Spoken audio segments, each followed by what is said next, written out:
Iranian അച്ചുതണ്ടിനെതിരെ ആഞ്ഞടിച്ച Israel. അതെ, ഇനി വിജയം കാണാതെ ഒരടി പിന്നോട്ടില്ല. അതിന് ഇറാനെ വേണമെങ്കിലും തിരുത്തും. ഇറാന്റെ തല കൊയ്യുമെന്നാണ് ഇസ്രയേലിന്റെ ഏറ്റവും അവസാനത്തെ മുന്നറിയിപ്പ്. ഒരു വശത്ത് ഇസ്രയേലിനെ ഹൂതികളും ഹമാസും ഹിസ്ബുളയും ഒക്കെ വരിഞ്ഞു മുറുക്കുമ്പോൾ ഇവരെ എല്ലാം മുന്നോട്ട് നയിക്കുന്നത് ഇറാനാണെന്ന സത്യം ഇസ്രയേൽ തിരിച്ചറിയുകയാണ്. എന്നാൽ ഈ ഇറാനിയൻ അച്ചുതണ്ടിനെതിരെ ഇസ്രയേൽ തങ്ങളുടെ ശക്തമായ യുദ്ധരീതി തുടരുമെന്നും ബെഞ്ചമിൻ നെതന്യാഹു പറയുന്നു. ഹമാസിനെതിരെ സമ്പൂർണ്ണ വിജയം തന്നെയാണ് തങ്ങളുടെ ലക്ഷ്യം. വീണ്ടും ആവർത്തിച്ച നെതന്യാഹു. പോരാട്ടം ഇറാനിയൻ അച്ചുതണ്ടിനെതിരെ. ഹമാസിനെതിരെ സമ്പൂർണ്ണ വിജയം കൈവരിക്കുക എന്ന ഇസ്രയേൽ ലക്ഷ്യം ആവർത്തിച്ച ഇസ്രയേൽ പ്രധാനമന്ത്രി ബെഞ്ചമിൻ നെതന്യാഹു.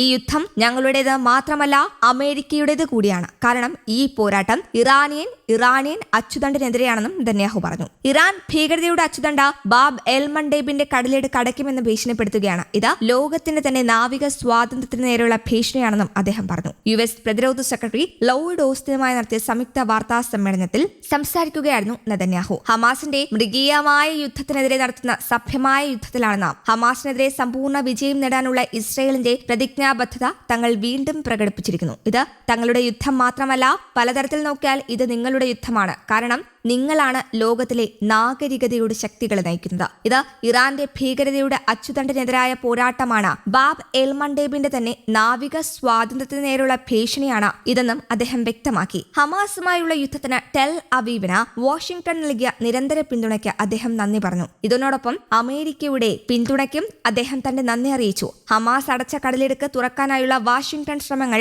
അഭിനന്ദനം അർഹിക്കുന്നു. ഇത് തങ്ങളുടെ താൽപര്യം മാത്രമല്ല, മുഴുവൻ പരിഷ്കൃത സമൂഹത്തിന്റെയും താൽപര്യമാണ്. അമേരിക്ക നൽകുന്ന നിരന്തരമായ പിന്തുണയ്ക്ക് നന്ദി അറിയിക്കുന്നതായും അദ്ദേഹം വ്യക്തമാക്കി. ഇസ്രയേലിനുള്ള പിന്തുണ എന്നും തുടരുമെന്ന് ലോയിഡ് ഓസ്റ്റിനും വ്യക്തമാക്കി. ഒക്ടോബർ 7 ഹമാസ് ആക്രമണത്തിന് ശേഷമുള്ള അദ്ദേഹത്തിന്റെ രണ്ടാം ഇസ്രയേൽ സന്ദർശനമായിരുന്നു ഇത്. ഇസ്രയേലിനോടുള്ള നമ്മുടെ പ്രതിബദ്ധത അചഞ്ചലമാണെന്ന പ്രസിഡന്റ് ബൈഡന്റെ വാക്കുകളെ ഓസ്റ്റിൻ വീണ്ടും എടുത്തു പറഞ്ഞു. യുദ്ധത്തിന് എല്ലാവിധ സഹായങ്ങളും നൽകിക്കൊണ്ട് യുഎസിന്റെ പിന്തുണ ഇനിയും തുടരും. ബന്ദികളെ മോചിപ്പിക്കാനും US പിന്തുണ ഉണ്ടാകുമെന്നും അദ്ദേഹം കൂട്ടിച്ചേർത്തു. കൂടാതെ US പൗരന്മാർ ഉൾപ്പെടെ ഗാസയിൽ ഇപ്പോഴും കാണാതായവരുടെ കുടുംബങ്ങൾക്കൊപ്പം നിൽക്കാൻ താൻ ഇവിടെ ഉണ്ടെന്നും അദ്ദേഹം വ്യക്തമാക്കി. ഗാസയിൽ ഇസ്രയേൽ നടത്തുന്ന ആക്രമണങ്ങളിൽ പ്രതിഷേധിച്ച ഇസ്രയേലി കപ്പലുകൾക്ക് പ്രവേശനം നിരോധിച്ച് മലേഷ്യ. പലസ്തീനികൾക്കെതിരെ ഇസ്രയേൽ സൈന്യം നടത്തുന്ന കൂട്ടക്കൊലയും ക്രൂരതയും അന്താരാഷ്ട്ര നിയമങ്ങളുടെ ലംഘനമാണെന്ന് പ്രധാനമന്ത്രി അൻവർ ഇബ്രാഹിം പറഞ്ഞു. പലസ്തീനികൾക്കെതിരായ ഇസ്രയേൽ ഭരണകൂടത്തിന്റെ നടപടികളോടുള്ള രാജ്യത്തിന്റെ പ്രതികരണമാണ് നിലവിൽ ഏർപ്പെടുത്തിയ നിരോധനമെന്ന് പ്രധാനമന്ത്രി ഔദ്യോഗിക പ്രസ്താവനയിൽ അറിയിച്ചു.